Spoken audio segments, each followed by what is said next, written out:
from the CyberHub bunker and studio. You're tuning in to the CyberHub podcast. And now for your host and CISO, James Azar.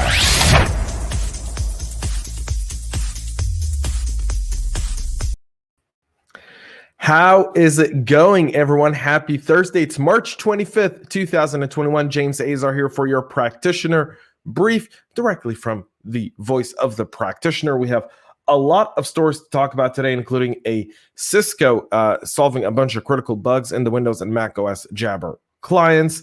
We've got a story about the CNA insurance and what does that really mean with the cyber attack that they're going through.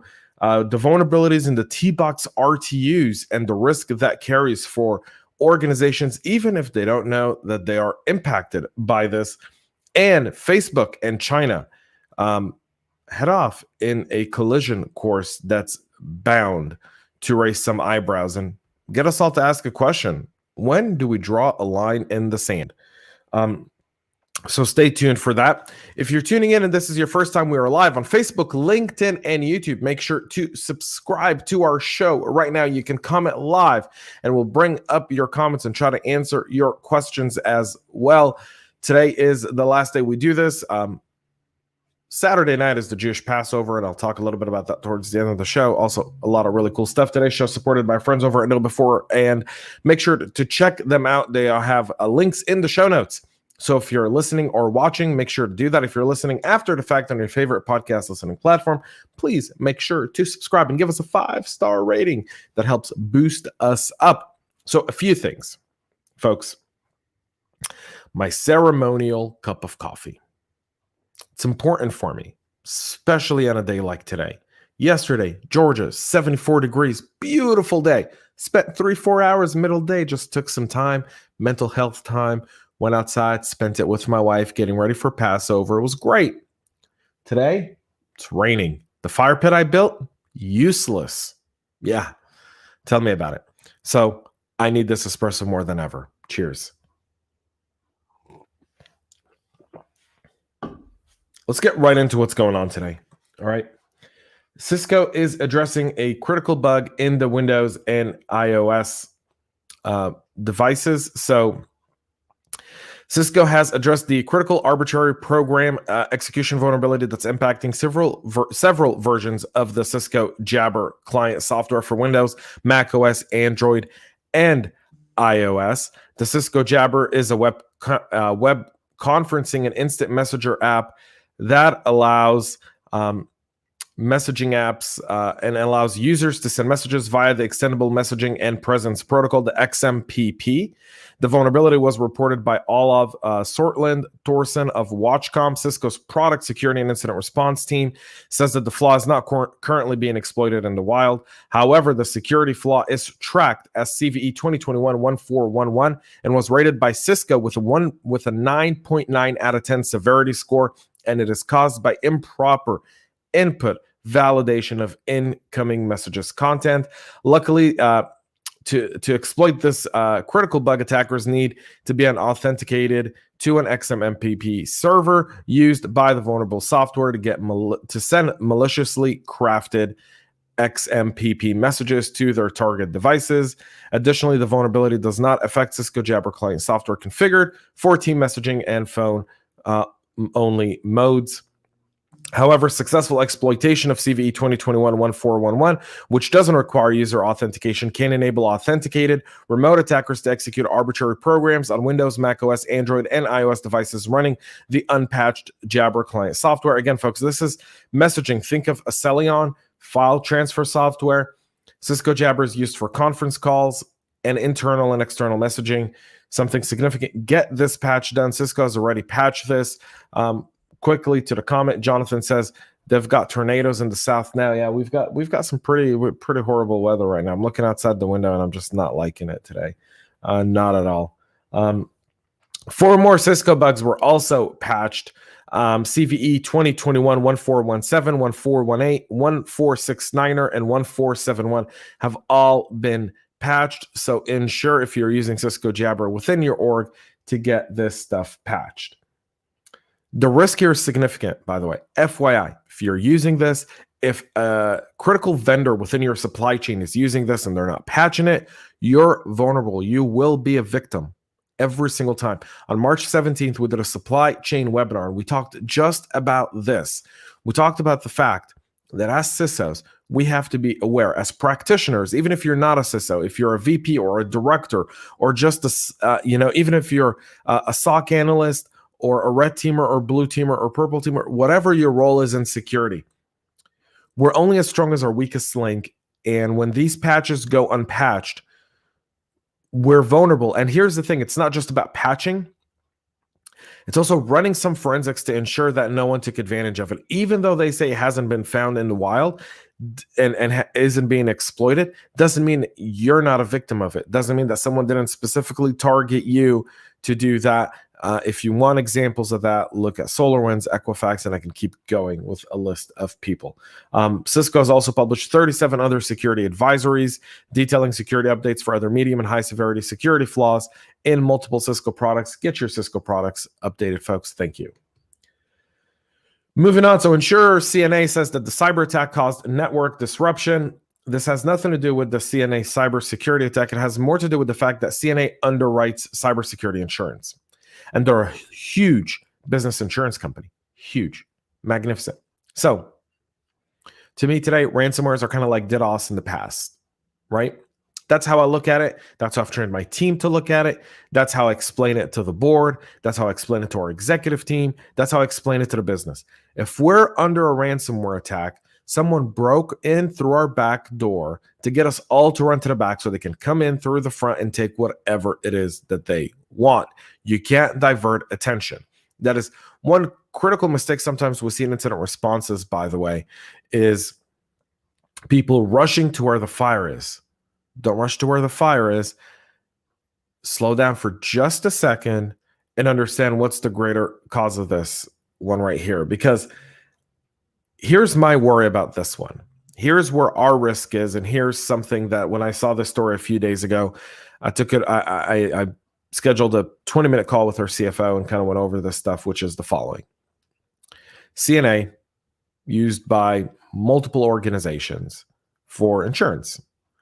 So if I access their system, access their corporate email, access their databases, and I see all the policies they wrote, I now know that your organization, John, has a $1 million ransomware insurance policy. So now I'm going to target your org for $1 million payout, and I know that the insurance is going to pay it. This is a victim list, folks. This is a victim list. If they got access to the CNA data, this is the future victim list of ransomware attacks. And mind you, they're going to ask for exactly what's covered under insurance. We saw that on Monday. If you missed our practitioner brief on Monday, go back and listen to it. It was a story we talked about. It was a story that was highlighted, I believe, on Data Breach today, where they were showing interviews with ransomware operators. And a lot of them said, if there's insurance, they pay, and they pay fast. So keep that in mind. Okay, this is kind of being viewed as, all right, they're having an IT disruption. It's great. Why? The question is always, why this organization? We'll get to that. That to me is going to be fascinating. I'm going to be watching this. We've increased our risk portfolio because of it. We have.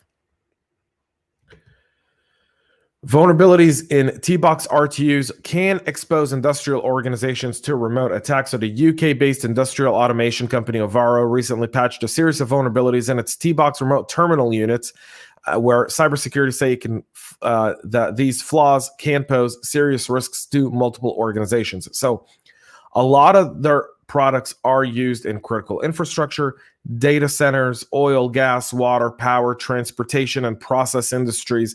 So if you're in manufacturing, if you're in critical infrastructure, if you're in finance, you can see this stuff really being used significantly.